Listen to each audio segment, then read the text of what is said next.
बेटी बहू पे समय की मार। नमस्कार दोस्तों, सानिया वॉइस स्टोरी चैनल में आपका स्वागत है। तो दोस्तों, आज की कहानी है बेटी बहू पे समय की मार।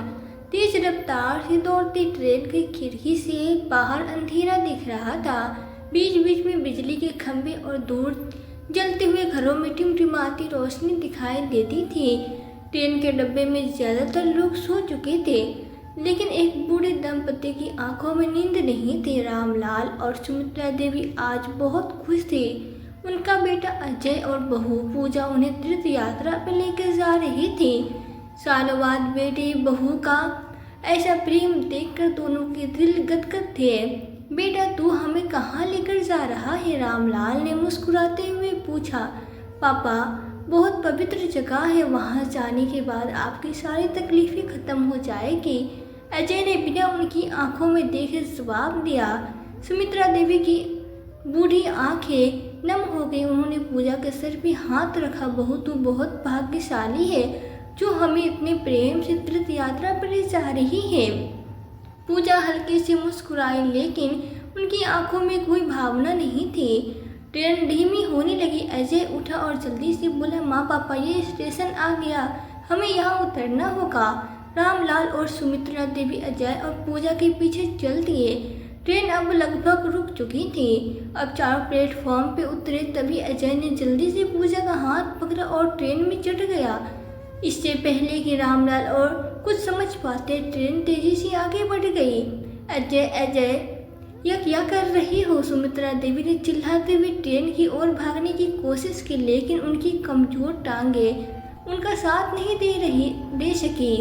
रामलाल ने कांपते हुए हाथ आगे बढ़ाए। बेटा, ये क्या कर रहे हो? हमें छोड़कर मत जाओ। लेकिन अजय और पूजा दरवाजे के पास खड़ी होकर एक आखिरी बार उनकी तरफ देखा, फिर पीछे मुड़ गए। ट्रेन आगे बढ़ चुकी थी। प्लेटफॉर्म पे अब सिर्फ दो बूढ़े माँ बाप खड़े थे। उनकी आंखों में अविश्वास और दुख के आंसू बह रहे थे। रामलाल और सुमित्रा देवी प्लेटफॉर्म पे ठगे से खड़े थे। ट्रेन उनकी जिंदगी से सिर्फ दूर नहीं जा रही थी, बल्कि उनके आखिरी सहारे को भी उनसे छीन ले गई थी। अजय बेटा, हमें छोड़कर मत जा। सुमित्रा देवी दौड़ने की कोशिश कर रही थी, लेकिन उनकी कमजोर टांगों ने जवाब दे दिया।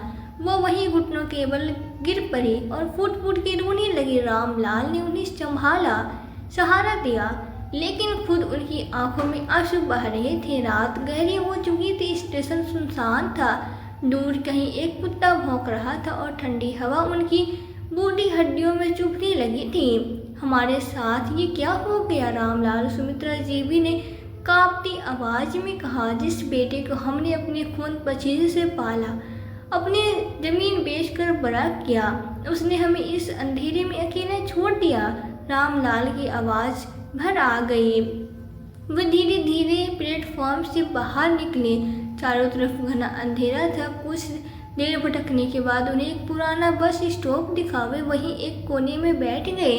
भूख से पेट कुलबुला रहा था, लेकिन अब वो अपनी थाली भी किसी और की हो चुकी थी। रात भर वे ठंडी में सिकुड़ा कर बैठे रहे। सुबह होते ही एक पुलिस वाला उधर से गुजरा। उसने दोनों को इस हाल में देखा और पूछा, बाबा, अम्मा, आप यहाँ क्यों बैठे हैं? रामलाल कुछ कहते इससे पहले ही सुमित्रा देवी सुसत पड़ी। बेटा, हमारे अपने ही हमें धोखा देकर यहाँ छोड़ गए हैं। हमें कुछ नहीं पता कि हम कहाँ जाएं। पुलिस वाले की आंखों में भी थोड़ी नमी आई। आपके पास कोई रिश्तेदार है? रामलाल ने सिर हिलाया। कोई नहीं बेटा, बस एक बेटा था जिसने हमें छोड़ दिया। पुलिस वाले ने ठंडी सांस ली। ऐसे जमाने में अब बूढ़ों का सहारा भगवान ही है। उसने पास के एक चाय वाले को बुलाकर कहा, इन दोनों को कुछ खाना दे दो। चाय वाले ने उन्हें चाय और ब्रेड दी। कितने दिनों बाद ऐसा लग रहा है जैसे किसी ने अपना समझकर 2 रोटी दे दी हो। रामलाल और सुमित्रा देवी का दिल हजारों टुकड़ों में बट चुका था। जिस बेटे के सहारे उन्होंने अपनी पूरी जिंदगी गुजारी, वही उन्हें इस अजनबी शहर में बेसहारा छोड़ गया। पुलिस वाले की मदद से उन्हें थोड़ी राहत तो मिली, लेकिन आगे का सफर अंधकार में था। वे सड़क में चलते चलते थक चुके थे और पैर कांप रहे थे। आंखें भारी थी और दिल वो तो जैसे अब धड़कने से इनकार कर रहा था। रामलाल अब कहाँ जाए? सुमित्रा देवी की आवाज़ में टूटन थी। रामलाल ने दूर देखा, एक मंदिर का आहत था। वे वहीं पे बैठे मंदिर के पुजारी ने देखा और पास आए। बाबा अम्मा आप कौन हैं? रामलाल की आंखें भर आई। बस भगवान के दर पे दो भूखे पंछी हैं बेटा। पुजारी ने उन्हें अंदर बुलाया, कुछ प्रसाद दिया। भूखे पेटों को जैसे जीवन दान मिला, लेकिन वे जानते थे कि यह ठिकाना अस्थायी नहीं था। रात होने लगी थी। सुमित्रा देवी मंदिर के आंगन में बैठी थी। अचानक उनकी नज़र एक छोटे बच्चे पे पड़ी जो अपनी माँ से लिपट कर सो रहा था। उनकी आंखें बरस पड़ी। रामलाल, क्या तुम्हारा अजय भी कभी बचपन में ऐसे ही तुमसे मुझसे लिपट कर सोता था? रामलाल के होठ कांपे। हाँ सुमित्रा, तब वो हमारा बेटा था, अब वो सिर्फ एक आदमी है जिसने हमें छोड़ दिया। सुमित्रा देवी की सिसकियां तेज हो गई। क्यों रामलाल, हमने कहाँ कमी की? क्या हमारे दूध में मिठास कम थी? क्या हमने उसे अपने हिस्से की रोटी खिलाकर गलती की? रामलाल कुछ नहीं कह पाए। उनके कंधे झुक चुके थे, जैसे वर्षों की थकान एक ही दिन में उन पर टूट पड़ी हो। रात भर दोनों करवटें बदलते रहे। मंदिर के अहाते में सोने वाले ये दो बूढ़े जिस्म भले ही जिंदा थे, लेकिन उनकी आत्मा तो उसी स्टेशन पर छूट गई थी जहां उनका बेटा उन्हें छोड़कर चला गया था। अगली सुबह पुजारी ने उनसे कहा, बाबा अम्मा, हम ज़्यादा दिन तक आपको यहाँ नहीं रख सकते। उनकी आखिरी उम्मीद भी टूट गई। वो एक बार फिर सड़क पर थे। पैर घसीटते हुए वे एक गली से गुजर रहे थे। तभी कुछ लड़कों ने उन पर हंसते हुए कहा, देखो देखो, बूढ़े भीख मांग रहे हैं। रामलाल और सुमित्रा देवी ने एक दूसरे की ओर देखा। क्या वे सच में भीख मांग रहे थे? नहीं, वे तो बस अपना खोया हुआ सामान ढूंढ रहे थे। वे तो बस अपने बेटे को ढूंढ रहे थे जिसने उनकी ममता को रोक दिया था। सुमित्रा देवी ने आसमान की ओर देखा, आंखों में आंसू बहते रहे। हे भगवान, अगर तू है तो एक दिन उसे हमारी तरफ दिखाना। अजय और पूजा अब विदेश में थे। महंगी गाड़ी, आलीशान घर और ऐशो आराम से भरी जिंदगी थी। वे खुद को दुनिया के सबसे समझदार लोग समझ रहे थे। बूढ़े माँ बाप को बोझ समझकर छोड़ना, उनकी संपत्ति बेचकर विदेश जाना उनके हिसाब से यह स्मार्ट डिसीजन था। एक दिन पूजा शीशे के सामने खड़ी होकर खुद को निहार रही थी। उसकी जिंदगी अब सिर्फ पार्टियां, महंगे कपड़ों और विदेशी दोस्तों तक सीमित थी। अजय लैपटॉप पे काम कर रहा था कि अचानक उसे चक्कर आने लगा। उसकी आंखों के सामने अंधेरा छाने लगा। पूजा, मुझे अजीब सा लग रहा है। पूजा घबरा गई। क्या हुआ? अजय खड़ा होने की कोशिश कर रहा था, लेकिन उसने पैरों में भयंकर दर्द हुआ। ऐसा लगा जैसे उसकी हड्डियां मुड़ रही हो। कुछ ही पलों में उसके पैरों ने अजीब आकार ले लिया। वे उल्टे हो गए थे। पूजा चीख पड़ी, अजय ये क्या हो रहा है? अजय जमीन पे गिर पड़ा। उसकी टांगों अब समाने नहीं लग रही थी। वे भयानक रूप से विकृत हो चुकी थी। पूजा ने घबराकर अपना फोन उठाया और डॉक्टर को बुलाया। डॉक्टर आया, एक्सरे और टेस्ट किए गए। यह किसी अज्ञात बीमारी का मामला लग रहा था। डॉक्टर ने कहा, हमने पहले कभी ऐसा नहीं देखा। अजय ने अपने पैर देखे और रोने लगा। भगवान, ये मेरे साथ क्यों हो रहा है? तभी पूजा को भी अपने पैरों में जलन महसूस हुई। वो भागकर आईने के सामने गई और देखा उसके भी पैर मुड़ने लगे थे। वो जोर से चीखी, नहीं नहीं।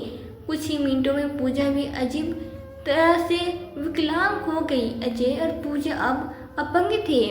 नौकरी चली गई, दोस्त दूर हो गए, पड़ोसी उन्हें अजीब नज़रों से देखने लगे। उनके बैंक अकाउंट से पैसे खत्म होने लगे। अब कोई उनकी मदद करने को तैयार नहीं था। धीरे धीरे वे समय के लिए अपशगुन बन गए। जिस दुनिया के लिए उन्होंने अपने माँ बाप को ठुकराया था, वही दुनिया अब उनसे मुंह मोड़ रही थी। कुछ महीनों बाद उन्हें अपना सब कुछ बेचकर वापस भारत लौटना पड़ा। अजय और पूजा की जिंदगी अब नरक बन चुकी थी। विदेश में जो ऐशो आराम उन्होंने अपने माँ बाप को धोखा देकर कमाए थे, अब वे धीरे धीरे सब कुछ खो रहे थे। उनके विकलांग होने के कारण कोई उन्हें काम नहीं दे रहा था। दोस्त रिश्तेदार पहले ही दूर हो चुके थे। जिन लोगों के साथ वे पार्टियों में जाते थे, अब वही लोग उनके फ़ोन तक उठाने से कतरा रहे थे। अजय अब क्या करे, पैसे खत्म हो रहे हैं, मकान मालिक भी हमें निकाल रहा है। पूजा रोते हुए बोली। अजय अपने टेढ़े पैरों को घसीटता हुआ बैठा रहा। उसे अब एहसास हो रहा था कि उसने कितनी बड़ी गलती की है, लेकिन अब पछतावे के अलावा कोई रास्ता नहीं था। कुछ ही दिनों में उनके पास खाने तक के पैसे नहीं बचे, जो कभी महंगे रेस्टोरेंट में खाना खाते थे। अब उन्हें फुटपाथ पे पड़ा बचा खुचा खाना उठाना पड़ रहा था। एक रात जब भूख से बेहाल पूजा ने पास के कूड़ेदान से खाना उठाने की कोशिश की तो एक भिखारी चिल्लाया, हट, ये मेरा खाना है। वो सहन उठे। आज वो उस स्थिति में थे जहाँ भिखारी भी उसे दुत्कार रहा था। अजय ने हिम्मत करके एक पुराने दोस्त को फ़ोन किया, लेकिन उसने फ़ोन काट दिया। अब कोई हमारी मदद क्यों नहीं करता? पूजा चीखी। अजय ने गहरी सांस ली, क्योंकि हमने भी अपने माँ बाप की मदद नहीं की थी। हमने हमारा सब कुछ छीन लिया गया है। अब उनके पास एक ही रास्ता था, भारत लौटकर अपने माता पिता से माफ़ी मांगना। अजय और पूजा जैसे तैसे टिकट का इंतज़ाम कर भारत लौट आए। वे अपने टूटे शरीर और खाली जेब के साथ गांव पहुंचे, लेकिन वहां का नज़ारा देखकर उसके होश उड़ गए। जिस घर को वे बेचकर विदेश भागे थे, वहां अब एक आलीशान हवेली खड़ी थी। चारों तरफ हरियाली, गेट पे सुरक्षाकर्मी और अंदर चमचमाते झूमर। यह सब देखकर उनकी आंखें फटी की फटी रह गईं। यह हमारा घर है ना? पूजा ने फुसफुसा कर कहा। अजय ने गहरी सांस ली। हाँ, लेकिन इतना भव्य कैसे हो गया? दरअसल जब रामलाल और सुमित्रा देवी को स्टेशन पे छोड़ा गया, तब उनके जीवन में एक चमत्कारी मोड़ आया। जिस मंदिर के आंगन में वे रात गुजार रहे थे, वहाँ एक उद्योगपति सुरेश मल्होत्रा हर दिन दर्शन करने आता था। एक दिन जब उसने सुमित्रा देवी को रोते हुए सुना तो उनका दर्द उसकी आत्मा तक उतर गया। माँ जी, आप यहाँ इस हाल में क्यों हैं? रामलाल ने कांपती आवाज़ में अपनी पूरी कहानी कह सुनाई। सुरेश मल्होत्रा की आंखें भर आई। आप अब अकेले नहीं हैं, मेरे साथ चले। मल्होत्रा ने उन्हें अपने घर ले जाकर अपने माता पिता की तरह रखा। समय बीता और उन्होंने रामलाल को अपनी कंपनी में साझेदार बना लिया। धीरे धीरे रामलाल और सुमित्रा देवी के पास न सिर्फ संपत्ति आई, बल्कि समाज में भी उनका मान सम्मान बढ़ गया। कुछ सालों में उन्होंने अपने पुराने घर को फिर से खरीद लिया और उसे पहले से भी ज़्यादा भव्य बना दिया। अब वे सिर्फ सुख समृद्धि में नहीं जी रहे थे, बल्कि सैकड़ों बेसहारा बुजुर्गों की मदद भी कर रहे थे। उन्होंने वृद्धा आश्रम बनवाया और उसमें उन माताओं पिताओं को सहारा दिया जिन्हें उनके अपने बच्चों ने ठुकरा दिया था। अजय और पूजा हिम्मत करके हवेली के गेट तक पहुँचे। उनकी हालात इतनी खराब थी कि गेट पर खड़े गार्ड ने उन्हें भिखारी समझकर रोक दिया। हमें अंदर जाने दो, हम रामलाल और सुमित्रा देवी के बेटे बहू हैं। अजय ने गिड़गिड़ा कर कहा। गार्ड हंस पड़ा। बेटे? हाँ, वो तो जानते हैं कि उनका एक बेटा था, लेकिन अब वह उनके लिए मर चुका है। यह सुनकर अजय के पैरों तले जमीन खिसक गई। पूजा फूट फूट के रोने लगी। अजय और पूजा अब हवेली के दरवाजे पे खड़ी थी। उनका शरीर थका हुआ था और आंखों में पछतावे के आंसू थे। उनके सामने वही घर था जो कभी उनका था, लेकिन अब वो उनके लिए अजनबी हो चुका था। दोनों की हालत देखकर गार्ड ने उन्हें अंदर जाने दिया। हम दोनों ही उनके आपके बेटे बहू हैं, अजय ने गिड़गिड़ाते हुए कहा। रामलाल और सुमित्रा देवी अब गहनों और ऐशो आराम से घिरी थी, लेकिन उनके चेहरे पे जो संतोष था वो बहुत कुछ बयान कर रहा था। वे अब समय के साथ सतर्क हो चुके थे, लेकिन दिल में एक दर्द था, वो दर्द जो कभी उनकी बेटी बहू ने दिया था। जब अजय और पूजा उनके सामने पहुंचे तो रामलाल ने बिना किसी भावना के देखा। सुमित्रा देवी की आंखों में गहरी ठंडक थी। कहाँ थे तुम लोग इतने सालों तक? रामलाल ने सामान्य स्वर में पूछा। अजय घबराते हुए घबराए हुए थे। पापा मम्मी, हम आपको छोड़कर बहुत बड़ी गलती कर बैठे हैं, हमें माफ़ कर दीजिए। पूजा भी आंसू बहाते हुए बोली, हमसे बहुत बड़ी भूल हो गई, हम आपसे माफ़ी मांगते हैं। सुमित्रा देवी ने चुपचाप उन दोनों को देखा। उनकी आंखों में एक अजनबी से दर्द थे। तुम दोनों ने हमें किस हाल में छोड़ दिया था, यह हमने देख लिया है।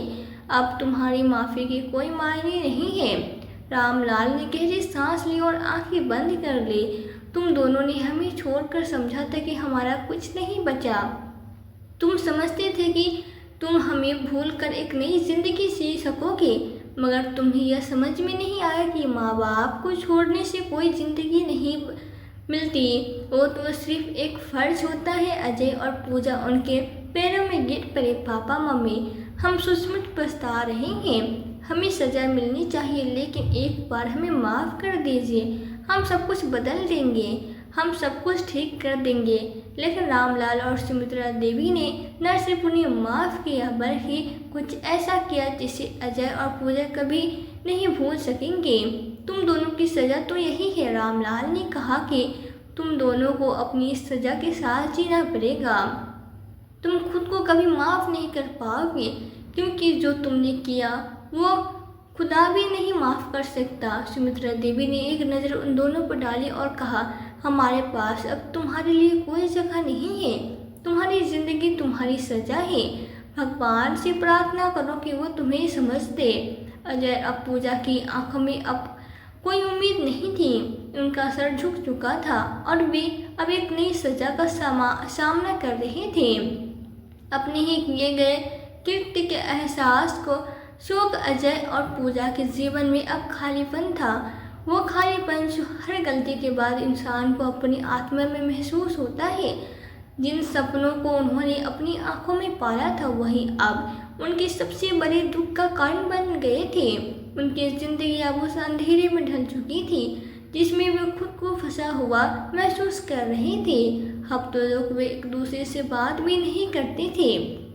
घर में सन्नाटा था, जैसे पूरी दुनिया उनके खिलाफ। अजय अक्सर अकेले कमरे में बैठकर अतीत को याद करता। उसे याद आता कि इस तरह उसने और पूजा ने अपने माँ बाप को बेमानी समझकर छोड़ दिया था। कैसे उन्होंने उन्हें अपमानित किया, कि उनकी मेहनत और प्यार को रोन दिया। क्यों किया मैंने ऐसा? वो खुद से पूछता। क्यों नहीं समझा कि उनके बिना मेरी जिंदगी कुछ नहीं है? क्यों उन्हें अकेला छोड़ दिया जब वे मेरे लिए सब कुछ थे? वो कभी अपनी माँ के आंसू याद करता, कभी अपने पिता के चेहरे पे आई वो निराशा। क्या वे सच में मुझसे प्यार करते थे? उसे लगता था जैसे उसने अपनी दुनिया को तोड़ डाला हो। पूजा भी अपनी गलती से बुरी तरह टूट चुकी थी। अब उसे भी समझ में आ गया था कि दुनिया का सबसे बड़ा खजाना एक माँ बाप का आशीर्वाद और उनका प्यार होता है। समय के साथ अजय और पूजा ने महसूस किया कि उनके पास अब कुछ भी नहीं बचा। पैसे खत्म हो चुके थे, रिश्ते टूट चुके थे और आत्मा में एक अजनबी सी खामोशी थी। वे अपने माता पिता के पास जाते थे, लेकिन उनके दिल में अब कोई उम्मीद नहीं बची थी। हर बार उन्हें यही लगता कि उन्होंने जो किया उसके लिए कभी कोई माफ़ी नहीं मिल सकती। वे जानते थे कि सज़ा कोई बहाना नहीं होती, या तो उसी दर्द का एहसास है जो हम दूसरों को देते हैं। अब हम खुद को कभी माफ़ नहीं कर पाएंगे। तो दोस्तों, यह थी हमारी आज की कहानी। आज की कहानी आपको कैसी लगी हमें कमेंट बॉक्स में कमेंट करके ज़रूर बताएं। यदि वीडियो आपको अच्छी लगी हो तो वीडियो को लाइक और शेयर करके चैनल पर यदि नए हो तो चैनल को सब्सक्राइब जरूर कर लें। साथ ही बेल आइकन को प्रेस कर दें ताकि आने वाली वीडियोस की नोटिफिकेशन आपको मिलती रहे। तो आज के लिए बस इतना ही। मिलती हूँ आपसे एक नई वीडियो में एक नई कहानी के साथ। कहानी में अंत तक बने रहने के लिए आप सभी का दिल से बहुत बहुत धन्यवाद।